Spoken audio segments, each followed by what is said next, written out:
Bokatov, Leculan,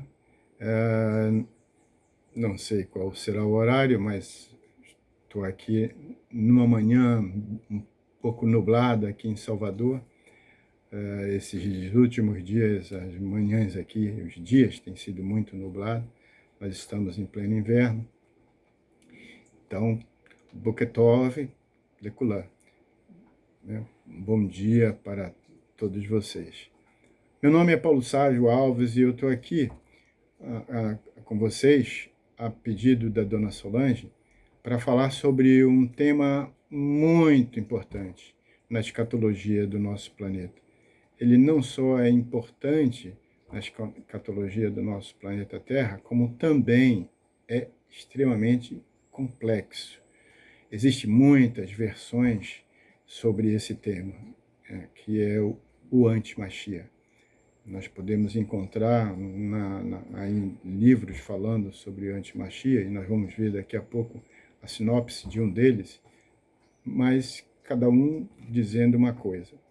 Nós vamos aqui nos ater nessa conceituação e nessa descrição sobre o anti-Mashiach nas Escrituras, exclusivamente, solamente as Escrituras.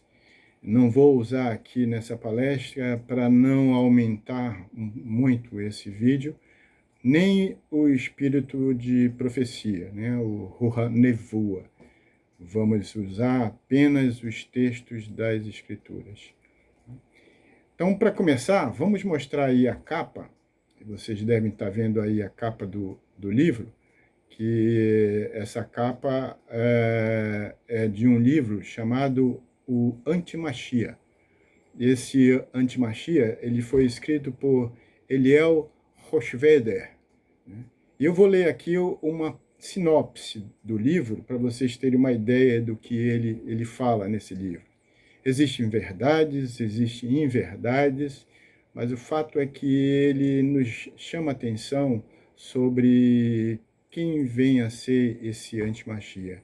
Ele dá uma guinada na versão dele para o lado, digamos assim, para um caminho relacionado com os árabes, mas, no fundo, ele fala do anti-Mashiach. E eu tenho um resumo que muito objetivo que ele coloca no briefing do livro, que diz o seguinte: a hora dele está chegando. Em breve o mundo verá o seu rosto hediondo. Então, a hora dele está chegando e eu vou me estender um pouco mais. Na verdade, a hora dele já está batendo às nossas portas. Vocês vão ver daqui a pouco por quê. E em breve, consequentemente, nós conheceremos quem é esse anti-Mashiach, tão comentado nos dias de hoje. Pois é sobre ele que Nostradamus, ele quando relata ter visto um monstro de hediondíssima besta, ele está se referindo ao anti-Mashiach. Então, o filho do pecado nasceu para matar. Ele, segundo o livro, nasceu em 1948, logo depois da guerra, bem quando o Estado de Israel surgiu. Vocês também devem já ter tido conhecimento de que, depois da guerra, o Estado de Israel foi restabelecido para que os israelitas, os judeus, pudessem retornar ao Estado de Israel. E o maligno, segundo o livro, odeia o Israel. E ele usará o Dajjal. O que é Dajjal? Dajjal é a versão árabe do Mashiach, eles chamam de Dajjal. Tem umas figuras muito horrorosas que eles usam para chamar o anti-Mashiach de Dajjal. Então, o Dajjal vai usurpar o reino que só pertence a Mashiach. A ideia é de que esse Dajjal, que tem tudo a ver com o anti-Mashiach, na versão árabe, ele tem o objetivo de usurpar o reino que só pertence ao Machia. Muito bem. Ele está oculto desde então, mas não envelhece. Quer dizer, ele está oculto desde esse momento em que ele nasceu, mas ele não envelhece, pois ele tem um DNA dos demônios, segundo o livro. Ele está ansioso para governar o mundo e seu tempo está chegando, como nós já vimos aí no jargão principal da sinopse. Antes, entretanto, é preciso se completar o número dos salvos da igreja, e o número desses salvos é de 144 mil eleitos de Apocalipse. Nós já sabemos, né, desse número, já conhecemos. Talvez um dia eu possa explicar se os 144 mil eleitos de Guiliana, né, do Apocalipse, segundo a Bíblia, eles são literais ou eles não são. Quem sabe um dia eu posso ter a oportunidade de explicar para vocês. Mas o fato é que existe um número nas Escrituras de 144 mil. Não vou me estender nisso agora. Quando este número, os 144 mil, estiver completo, ninguém poderá deter o filho do pecado, como Shaul fala, o filho da iniquidade, pois o Criador vai resgatar seus eleitos e entregar a humanidade ao filho da iniquidade, ao filho do pecado. Aqui nós temos a ideia de que o livro usa aquele conceito do arrebatamento, quando ele fala, ele dá esse briefing do livro, né? A igreja será levada e os 144 mil ficarão mais 40 dias na terra para serem reunidos e levados para Sião. Eu entendo que o livro está usando isso para se referir ao arrebatamento desses 144 mil. Não estou dizendo que é uma verdade, estou só fazendo um brief, um resumo, uma sinopse do livro, né? A primeira batalha do Dajjal, o anti-Machia, é contra esses 144 mil eleitos, segundo o livro. Mas, como não poderá tocar neles, porque eles estão protegidos pelo Criador, pelo Eterno, eles voltarão seus ódios contra os que resistirem à marca da besta, que é o projeto do 666.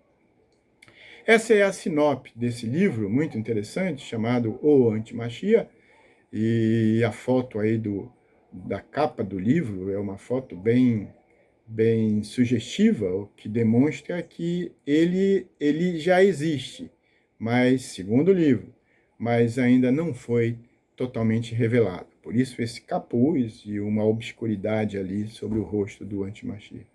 Muito bem. Tirando agora a versão do livro, vamos entrar no nosso trabalho aqui de passar para vocês alguns conhecimentos sobre o anti-Machia. No roteiro dessa palestra, eu dividi em 5 partes. Primeiro eu quero relacionar aqui, quero falar para vocês sobre o meu papel. Qual é o meu papel nesse momento que eu estou transmitindo algumas verdades para vocês? Desculpe aí, o meu garoto está aqui, ele está meio furioso, porque ele gostaria de estar na rua. Então, depois nós vamos falar sobre o final dos tempos.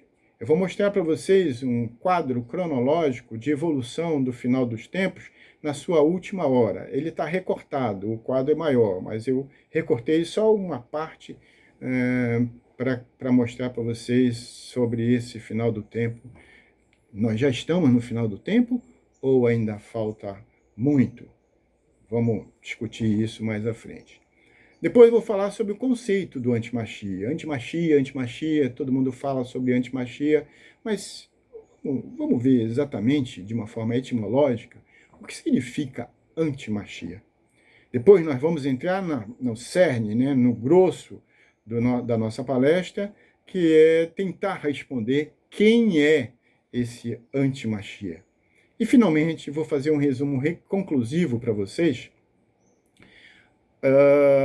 comparando, segundo a Guiliana, é o Apocalipse da Bíblia, quem é o antimachia e quais são as características do antimachia e quais são as características do Machias, para vocês perceberem nessa comparação a diferença entre um e outro. Então, vem comigo para a gente estudar e conhecer essa história que é simplesmente muito interessante. Bom, estamos de volta aqui. Vamos ao segundo tópico da nossa palestra, que fala sobre o meu papel neste momento, nessas verdades sobre o eterno que eu vou revelar para vocês. Bom, começar dizendo que eu tive 7 oportunidades de mudar a minha vida, através de 7 pessoas que são muito importantes e eu guardo elas no meu coração, guardarei até a volta do nosso Machia e depois até a eternidade, se for eleito. Essas 7 pessoas eu considero anjos, né, do Eterno, porque elas realmente tiveram um papel importante nos caminhos que me trouxeram até aqui. E eu aproveitei todas as 7 oportunidades, porque eu entendo que elas faziam parte dos planos do Eterno, para que eu pudesse chegar até onde estou hoje. Entretanto, eu entendo que o meu papel aqui não é mudar a vida de ninguém, mas tão somente revelar essas verdades que chegaram até mim, com a humildade de dizer que eu sou tão chatá, que quer dizer pecador, quanto qualquer um de vocês, sem julgamentos, porque o julgamento pertence ao Eterno. Eu me espelho muito em Daniel, o profeta Daniel, né, que é Daniel da Bíblia, que reconheceu os chatá, os pecados do seu povo, mas não os julgou. Pelo contrário, ele se incluiu dentro desse povo e se identificou na tefilá, que quer dizer oração, feita por Yashoru Chatá, quer dizer, por Israel pecador. Então ele se incluiu dentro desse povo como um pecador, como qualquer um das outras pessoas do povo. Vamos reproduzir aqui, vocês estão vendo aí no slide, a tefilá de Daniel. Eu vou ler ela aqui junto com vocês. Quem quiser pode procurar aí nas escrituras, Daniel 9, de 5 a 8. E leia junto comigo. É uma oração muito linda. É muito linda.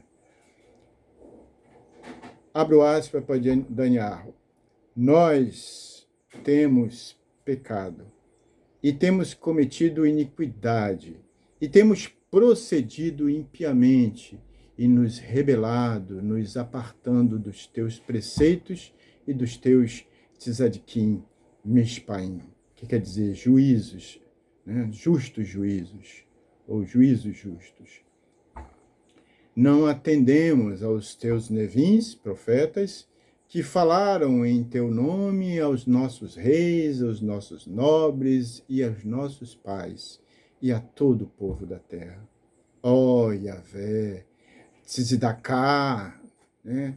A Tzedakah, a justiça, pertence somente a ti, mas a nós, somente a vergonha do rosto.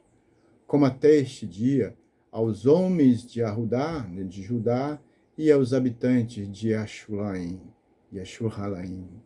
que é Israel, e a toda a casa de Ashuru, aos que estão perto e aos que estão longe, por todas as terras para onde tu os conduziste por causa das suas transgressões, com que transgrediram contra ti. Ó Israel, ó Yahvé, a nós pertence a vergonha do rosto, aos nossos reis, aos nossos nobres e aos nossos pais, porque nós temos pecado contra ti, ó Pai eterno. Então essa foi a tefilá de Daniel, que está lá no capítulo 9, versículos 5 a 8. Muito linda. Daniel aqui ele se coloca usando constantemente a primeira pessoa do plural, o que significa que ele está se incluindo dentro do povo escolhido daquela época, né? Porque ele se via entre o povo pecador e até sofria com o pecado desse povo. Esse é o Daniel, a humildade em pessoa. E eu me espelho muito nessa oração para poder entender o que é a humildade. Bom, agora nós vamos passar para outra parte, vamos falar sobre o final dos tempos, né? Continua junto aqui comigo, vem comigo para que a gente possa fazer uma viagem em relação aos tempos que estão muito próximos. Bom, retornando aqui então, vocês têm um slide aí que demonstra o caminho do sexto e sete selos, só que ele tá quebrado, né? Ele está cortado na metade. Eu só tirei a parte que fala até o final do Yom Kippur, que é 2024. Porque esse é um momento ímpar da humanidade. Mas vamos então nos situar no tempo, né? Nesse quadro do caminho do final do sexto selo e do sétimo selo. Pelos cálculos do calendário do Eterno, nós estamos exatamente no ano de 5.990. Quem sabe eu possa, eu não sei se vocês conseguem entender como chegamos a esses 5.990, mas quem sabe essa não pode ser uma nova palestra para que eu possa explicar para vocês como nós chegamos em 5.990, não só pelas escrituras, como pelo Ruach Nevuah, né, o Espírito de Profecia de Ellen White. Ou seja, apenas 10 anos nos separam do final do sexto milênio e início do Shemitah, que quer dizer descanso da terra, ou seja, o sétimo milênio, que as escrituras falam de milênio. Mas nós sabemos que esse milênio que Liana fala, ele corresponde ao sétimo milênio, ao Shemitah da terra, ao descanso da terra. Portanto, estamos na última hora profética. Uma hora profética quer dizer 15 anos. Né? Não vou entrar no detalhe como calcular isso, mas outra palestra aí que a dona Solange pode programar para que a gente explique como chegar a uma hora profética. Quantos anos corresponde uma hora profética? A gente sabe que um dia se refere a um ano, sob o ponto de vista profético. E fazendo as contas, nós vamos chegar aqui uma hora na profecia se refere a 15 anos. Mas isso é um momento, num momento oportuno, posso explicar para vocês. Pois bem, nós estamos nessa última hora profética de 15 anos, que começou em 2016 do calendário gregoriano. Aí na figura do slide, vocês podem identificar esse momento de 2016, né? Porque ele foi justamente no ano em que apareceram as 4 luas de sangue.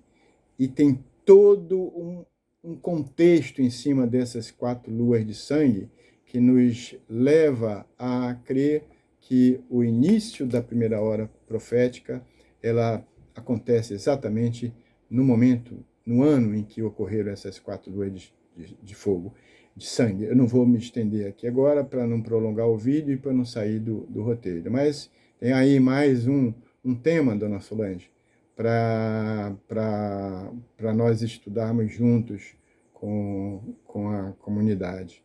Então, esse início da hora profética foi no ano 2016 e que dá início aos 15 anos para o final do sexto milênio.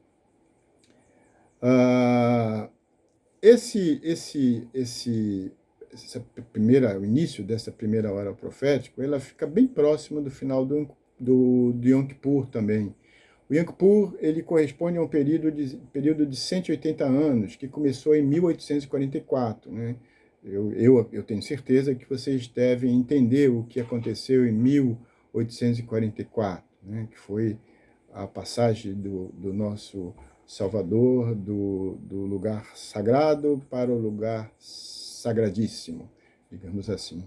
Então, nesse momento, nós estamos em pleno processo de preparação para o selamento.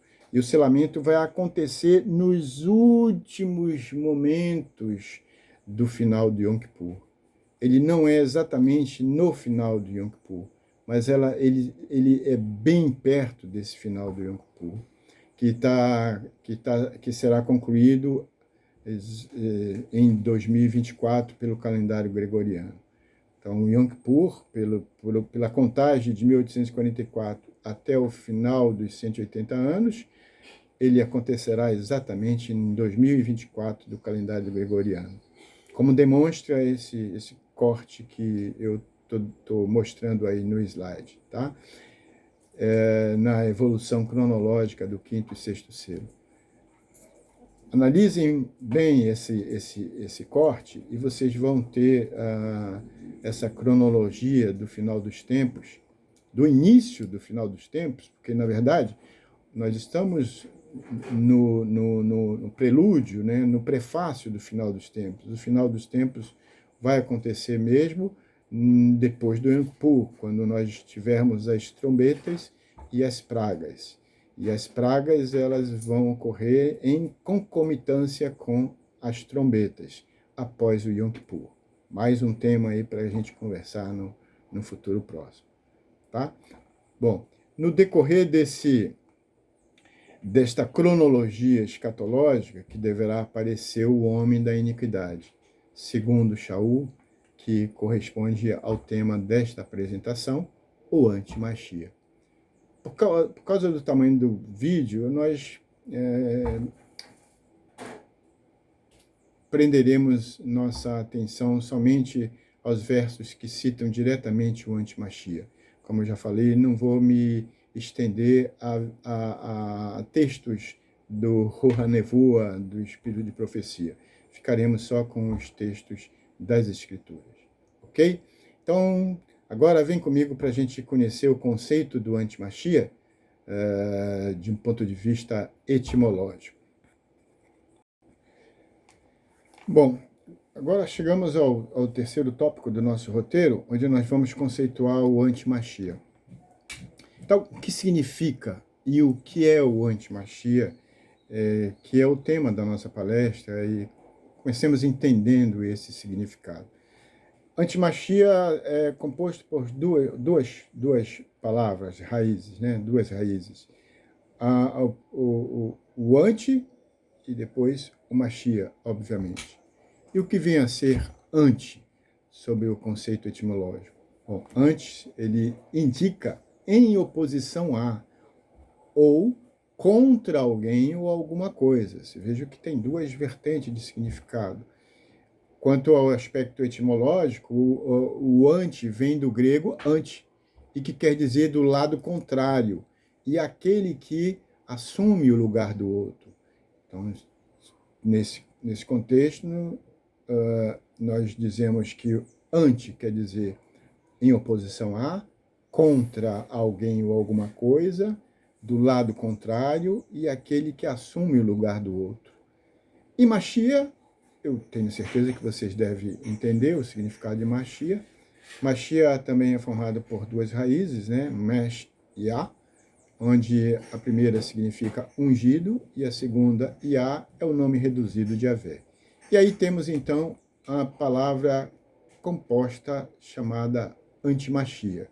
Ou seja, anti-Machia quer dizer alguém que se coloca em neged, que é em oposição, do lado contrário ao ungido de Yah. O Machia, conforme esclarece a segunda carta aos Netzarim, em 2 Tessalônica 2,4, nós temos, abre aspas, o qual se opõe e será exaltado e colocado num trono, para ser venerado, declarado ser ele o próprio Machia. Então vejam o que Shaul nos revela, que esse antimachia, ele quer ser exaltado, ele quer ser colocado no trono para ser venerado, ele quer tirar o rei dos reis para ficar no lugar dele, e com isso ser declarado ele o próprio Machia.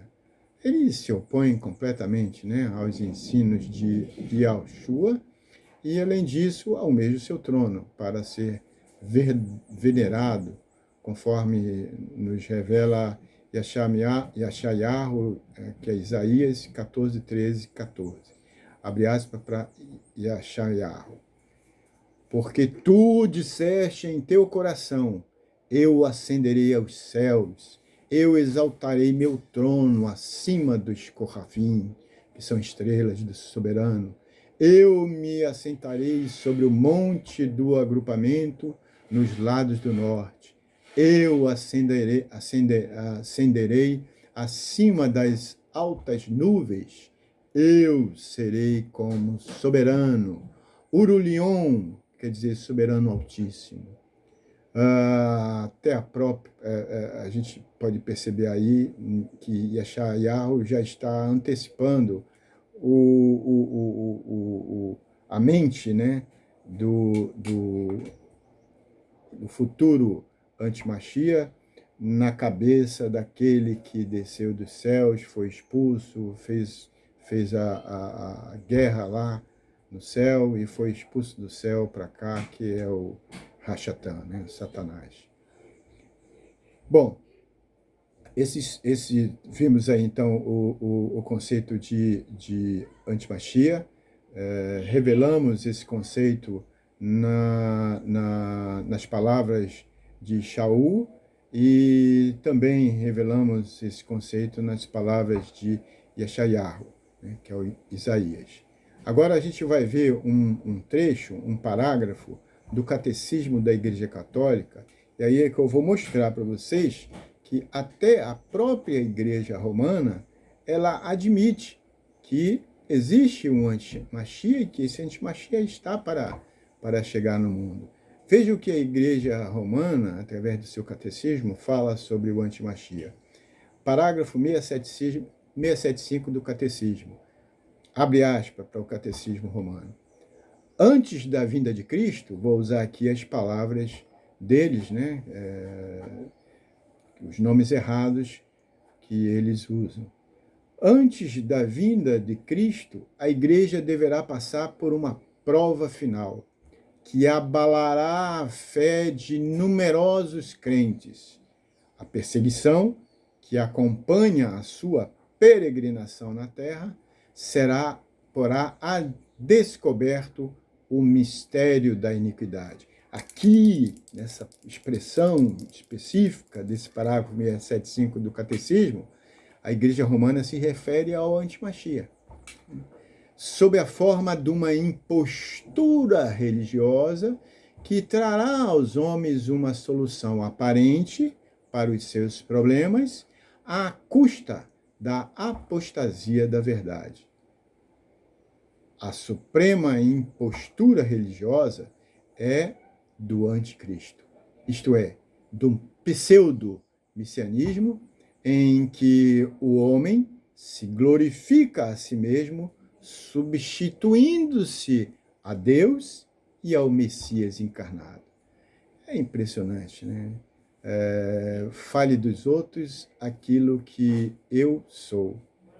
A Igreja Romana falando do antimachia e, sem perceber, acaba falando de si mesmo.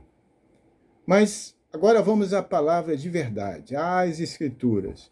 Ver o que ela fala sobre o antimachia antes.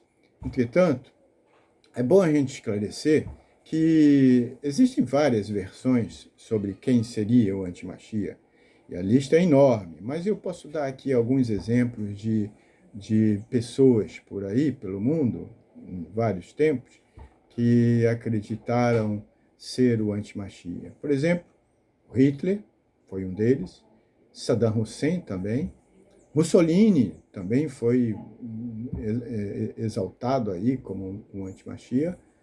Emmanuel Macron, nos dias de hoje, também é considerado o antimachia por alguns estudiosos aí. Engraçado que Emmanuel Macron ele tem o prenome Emmanuel, né? É uma contradição, um paradoxo. Tem o Dajjal também. Dajjal, eu já expliquei para vocês, é o antimachia na versão árabe. E muitos outros que eu não vou me estender aqui, relacionando todos eles. Mas a gente pode também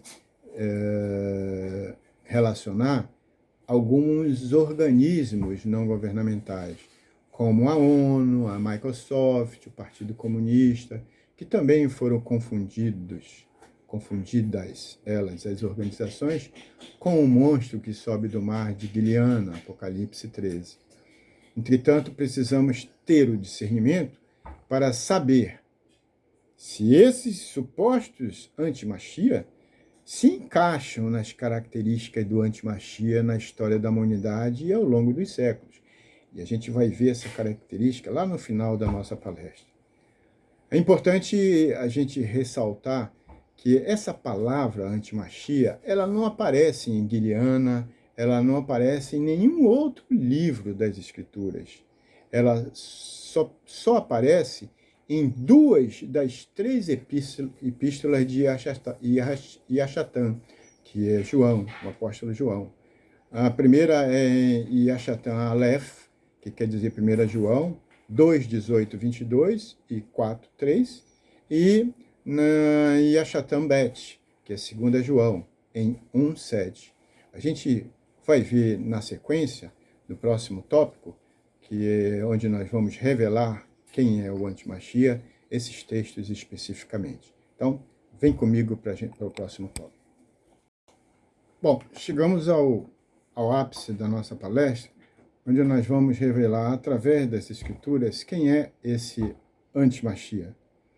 E temos aqui aqueles versos que nós falamos anteriormente, vamos nos prender eles aqui nessa parte, que são os 2 das 3 epístolas de Yachanã, que falam sobre o antimachia.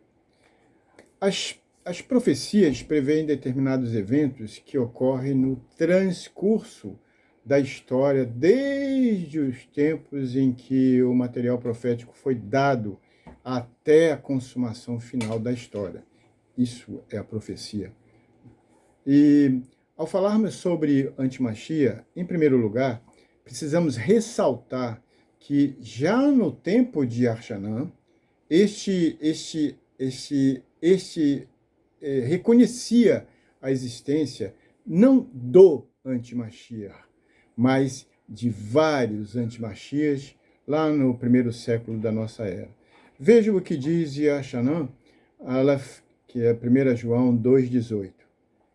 Yeledim Katanim, que significa filhinhos. Quanto a Sharoná, Shá, a última hora, que é a última hora profética, né, que estamos vivendo agora, inclusive, desde 2016, como eu já expliquei en passant para vocês, com as 4 luas de sangue. Como vós ouvistes que o antimachia está prestes a vir, assim sendo, agora, muitos antimachias irão surgir. Muitos, repetindo, muitos antimachias irão surgir, pelo que sabemos que é a característica da Aharoná Shá, última hora.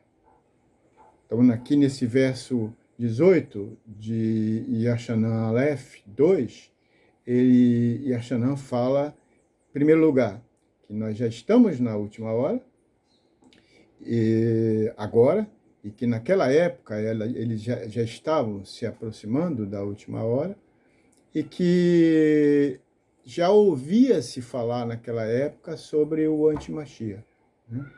Esses muitos antimachias que está escrito em 2,18 de Yashanan Aleph, se refere aos membros da própria congregação de Netzarim do primeiro século. Quer dizer, esses antimachias são os próprios membros da congregação do primeiro século que apostataram e se separaram das doutrinas ensinadas pelos seguidores do Machia e se transformaram em gnósticos. O que vem a ser gnóstico? Gnóstico porque eles negavam a encarnação do Filho do Eterno. O verso seguinte de Yashanan nos confirma essa afirmação de que esses muitos antimachias são membros da própria congregação que se apostataram lá no primeiro século. Tá? Então, qual é o próximo verso que também fala sobre o antimachia? É Yashanan Aleph 2,19, né? 1 João 2,19. Abre aspas para Yashanan. Eles saíram de nós, mas não são dos nossos, pois, se tivessem sido dos nossos, teriam continuado conosco. Yashanan, então, está confirmando aquilo que a gente falou sobre dos muitos antimachias. Eles apostataram, começaram a seguir um caminho diferente daqueles que seguiam as orientações do Machia. Então, aí que está a primeira vez que a expressão antimachia é revelada nas Escrituras. Foi com Yashanan Aleph, em 2,18. Depois ele explica quem são esses muitos antimachia no verso 19 do mesmo livro de Yashanan Aleph, capítulo 2. Mas Yashanan esclarece que quem está com a Emet, quem está com a verdade, segundo Yashanan? Se aqueles antimachia ou os seguidores de Yahshua. E profetiza que outros antimachias virão no decorrer dos tempos, através do verso que a gente vai ler agora, de Yashanan Aleph 2,22. Abre aspas para Yashanan. Quem é mentiroso, senão aquele que nega que Yahshua é o Machia? Este é o anti-Machia. Quem é este? É aquele que mente, que nega o Abba Pai e o Filho. Em Yashanan, no verso seguinte, no capítulo 4, aliás, no verso 3 de Yashanan Aleph, Yashanan fala o seguinte, abre aspas novamente para Yashanan. E todo Ruach, espírito, que não confessa que Yahshua veio em carne, não é de Yahvé. E este é o Ruach de Antimachia, que vós tendes ouvido que vem e atua desde já no mundo. Na 2 João, Yashanan Bet, verso 1,7, Yashanan fala o seguinte, abre aspas, Yashanan, porque muitos enganadores entraram no mundo, os quais não confessam que Yahshua veio como um ser humano. Tais pessoas são enganadoras e um anti-Machia. Então, mais uma vez, Yashanan fala expressamente sobre anti-Machia, sobre o anti-Machia. E vejam que ele sempre se refere não a um anti-Machia, mas a vários anti-Machias. E quem são esses anti-Machias ao qual Yashanan fala? São os apóstatas da igreja do primeiro século, né? Dos Netzarins do primeiro século. Mas não só Yashanan falou sobre o anti-Machia, mas também Matityahu nos deu uma dica sobre esse anti-Machia. E o que diz Matityahu sobre esse anti-Machia? Vamos ver agora isso na sequência. Fica comigo e vamos ver o que Matityahu fala sobre o antimachia.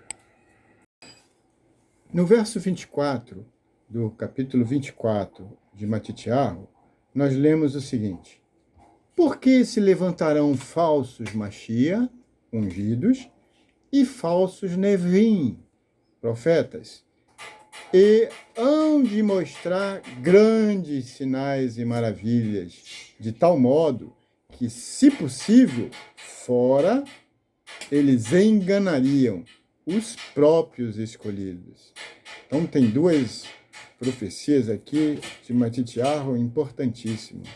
Primeiro, que se levantariam falsos Mashiach e falsos profetas, falsos Nevim. E eles iam mostrar grandes sinais e maravilhas. Esses falsos Mashiach e esse falso Nevim. De tal forma que até os escolhidos poderiam ser enganados pelas suas doutrinas de mentira, de enganação. Isso é o que Matityahu antecipou para a gente.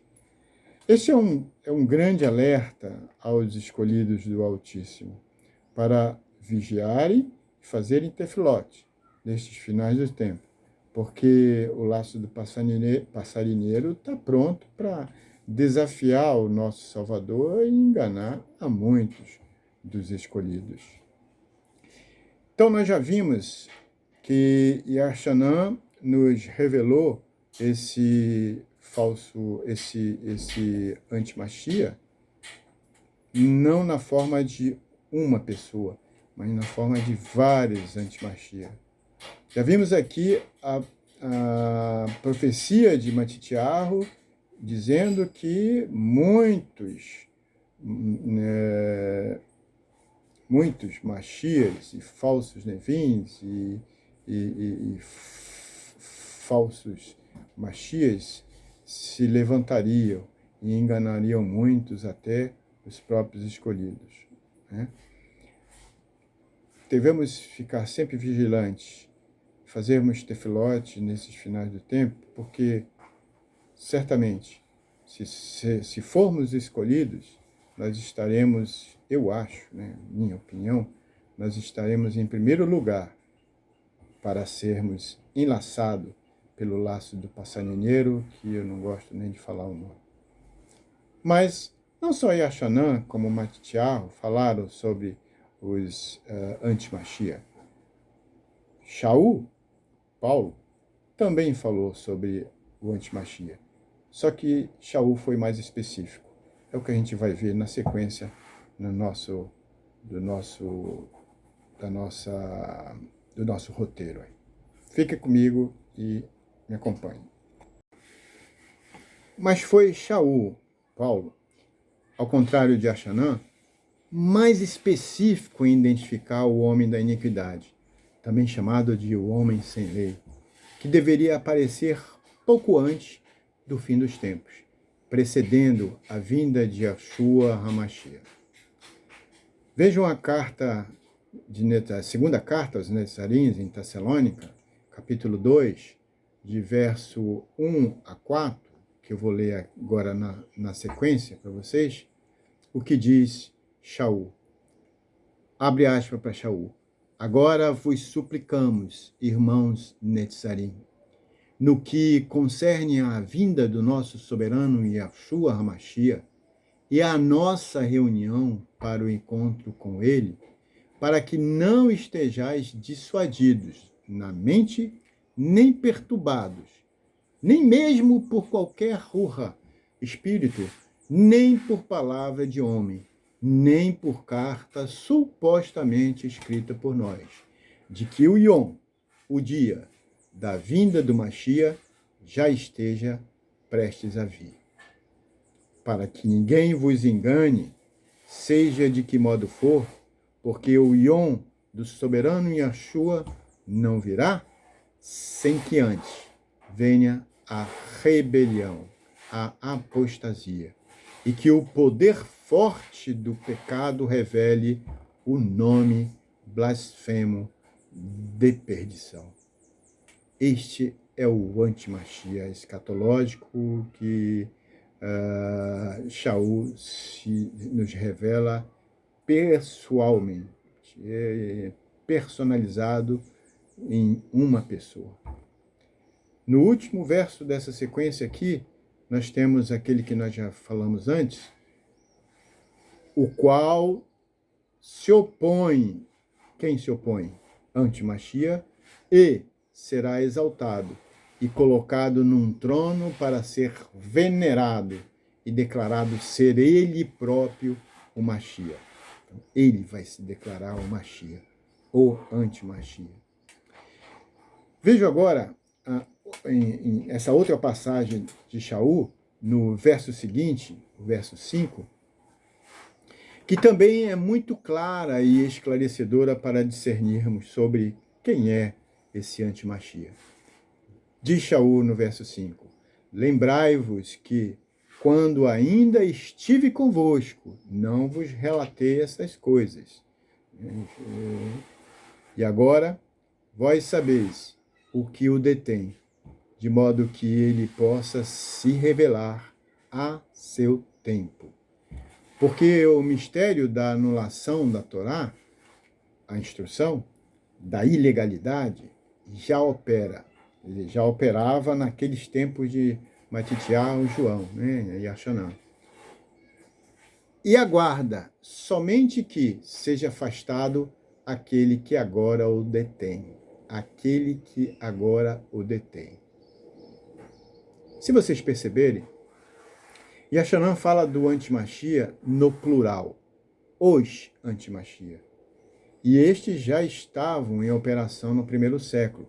Mas Shaul, ele se remete ao antimachia escatológico, que ainda não se manifestou, porque a sua aparição está sendo impedida por algo, segundo o verso 6 de Teloniqueá 2, que é segundo Tessalonicenses, e por alguém. Então, por algo, no verso 6, e por alguém, no verso 7 de segundo Tessalonicenses.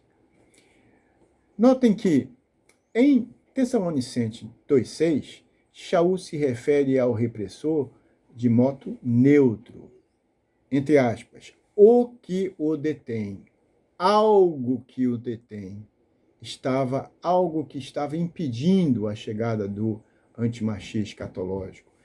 E a partir do primeiro século, que segundo Tertuliano, né, seriam os imperadores e o Império Romano. E isto fica bem claro no verso que a gente vai ler a seguinte. Então, o verso 6 de 2 Tessalonicenses, do capítulo 2, nos fala que teria, naquela época, no primeiro século em diante, teria algo que impedia que o antimachia aparecia, embora tivessem os antimachias, que não era o antimachia escatológico. E também existia, além de algo, alguém que impedia que ele aparecia. Algo, em relação a esse algo, Tertuliano nos revela quem são aqueles que, naquela época, desde o primeiro século, impediam que o antimachia escatológico aparecesse, mas que os antimachias, os que iam contra os seguidores do Machia, existiam. Diz Tertuliano, abre aspas aqui para Tertuliano, nós, cristãos, estamos sob uma necessidade particular de orar pelos imperadores e pelo estado continuado do Império Romano. Olha o que Tertuliano está dizendo. Estamos numa necessidade particular de orar pelos imperadores e pelo estado continuado do Império Romano. Os imperadores e o Império Romano. Porque sabemos que aquele terrível poder que paira sobre o mundo inteiro é retardado pela constituição do tempo designado para o Império Romano. Vejam só essa revelação de Tertuliano lá no início dos séculos, né? Depois da morte do Machia. Mas em Tessalonicenses 2,7, um verso seguinte, Shaul se refere ao opressor de forma individual e masculino. Então, no verso 6 já descobrimos. E agora vamos ver o que revela o verso 7 de Shaul, de Tessalonicenses 2, verso 7. Ele se refere ao opressor de forma individual e masculino. Diz ele, abre aspas, aquele que agora o detém, aquele individual e masculino. No verso 6, algo estava impedindo. Quem é esse algo, ou quem são esses algo? O império, os imperadores e o Império Romano, do verso 6. E quem é esse alguém que está impedindo a vinda, a aparição do antimachia escatológico? Vamos ver aqui. O antimachia só aparecerá no tempo determinado pelo Eterno. Não poderia aparecer nos primeiros séculos, né, até os nossos dias, porque não era o tempo determinado ainda dele aparecer. Warren Wiersbe, né, o Warren Wiersbe, ele diz em seu comentário expositivo o seguinte, muito interessante. Diz que assim como houve uma plenitude do tempo para a vinda do Machia, também haverá uma plenitude do tempo para o surgimento do antimachia, e nada acontecerá fora do cronograma do Eterno. E aqui a gente faz o parênteses para distinguir esses dois momentos. No primeiro momento, algo impedia que o antimachia aparecesse, que eram os imperadores e o próprio Império Romano. Permissão dada pelo Eterno, é óbvio. Portanto, naquela época, existiram, no primeiro século, os antimachias que estavam dentro da própria congregação, contra as orientações e as doutrinas que os seguidores do Machia davam naquela época. E esses antimachias continuaram séculos após séculos. E agora, nos nossos tempos, já nos tempos finais, é que o antimachia vai aparecer. E antes disso, também eles foram contidos por alguém. Alguém que conteve eles. Por quê? Porque eles só deveriam aparecer no seu tempo determinado. Qual é o tempo determinado? Matityahu nos revelou. É o tempo do fim. É o tempo em que nós estamos iniciando. Daqui a pouco tempo, poucos anos. Portanto, a iniquidade daqueles que se opõem às instruções do Eterno já vem operando no mundo há séculos. E isto foi revelado por Yashanã, conforme vimos nos versos acima, né? E estes tentam enganar os escolhidos do Eterno. Ou seja, os antimachias.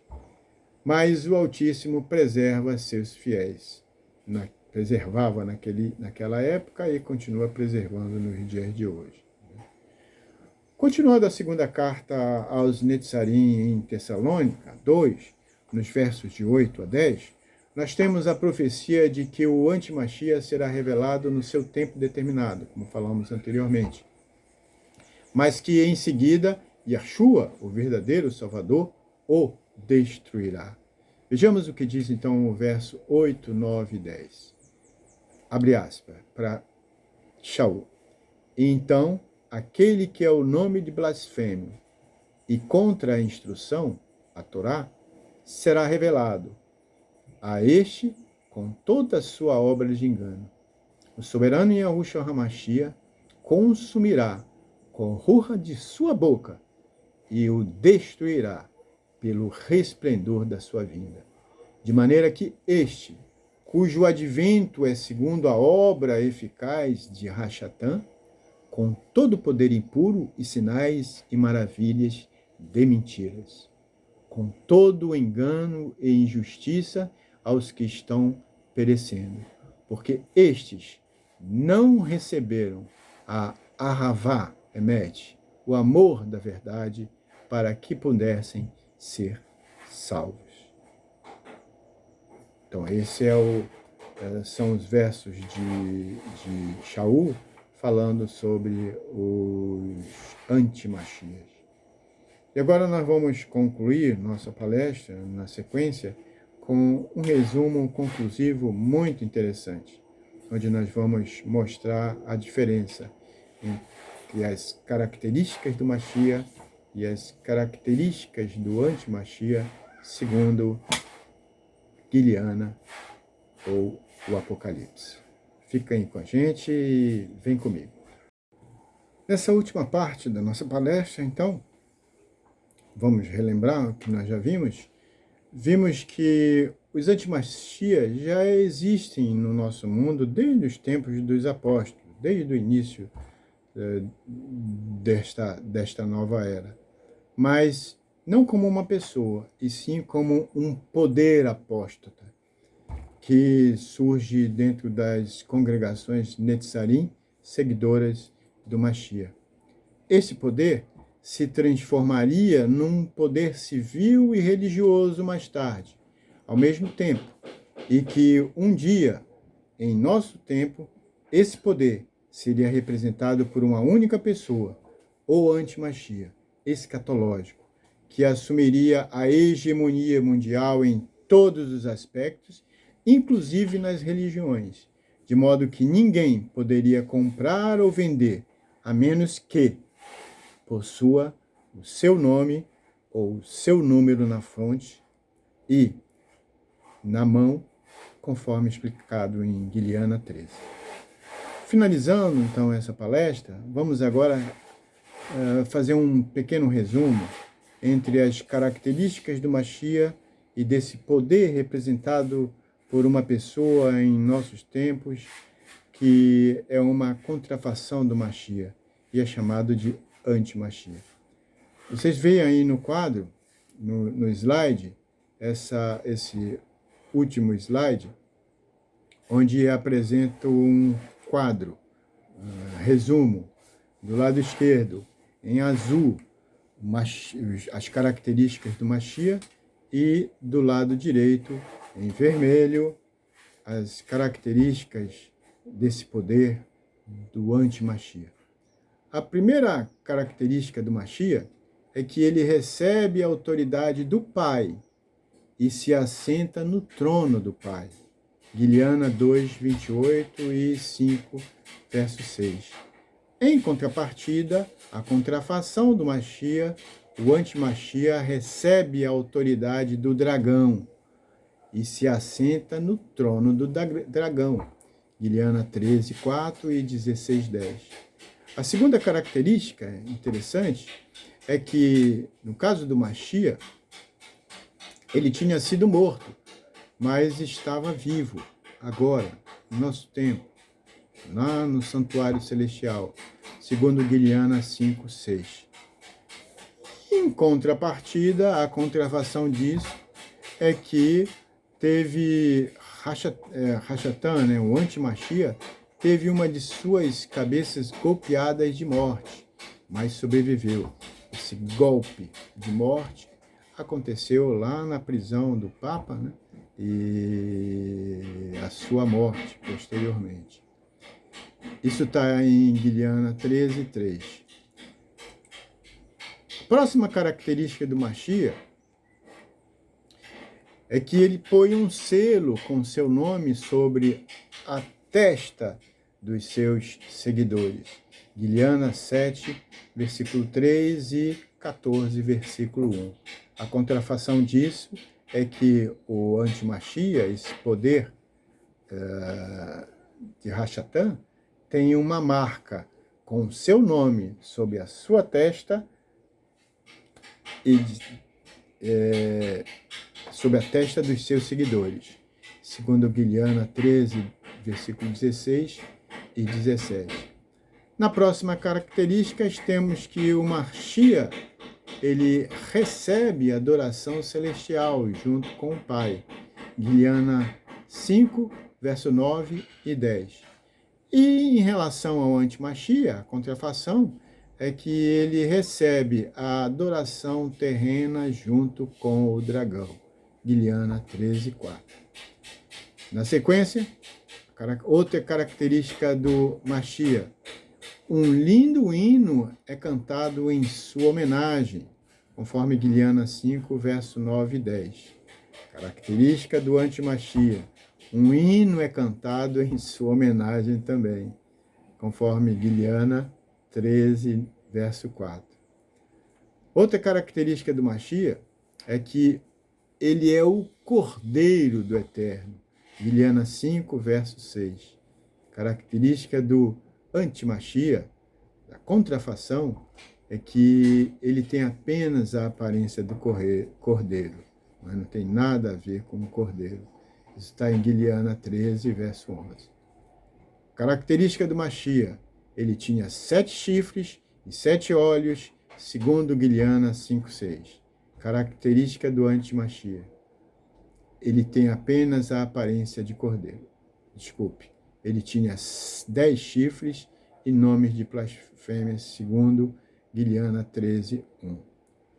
Última característica dessa relação do Mashiach, ele é chamado de leão da tribo de Judá, Guilhana 5, verso 5. E o anti-Mashiach, esse poder de Rachatã, tinha apenas a boca de leão, segundo Guilhana 13, 1, verso 2. 13, 1 e 2. Então, meus queridos, era isso que eu tinha para falar com vocês. Eu procurei limitar um pouco, muitas coisas podem se falar, inclusive incluindo o espírito de profecia, mas não poderia fazer um vídeo longo. Ele já saiu longo, mas não tinha como evitar, com tantas informações que nós temos para passar para vocês sobre o anti-Mashiach. Muito obrigado pela atenção de vocês, muito obrigado a dona Solange, que me permitiu fazer essa palestra com vocês, e eu estou sempre às ordens para futuras palestras. Que o Eterno carregue sobre vocês, derrame sobre vocês a esbrahar dele em vocês e na família de cada um de vocês. É o que eu peço em nome do nosso Mashiach, que assim seja. Até a próxima.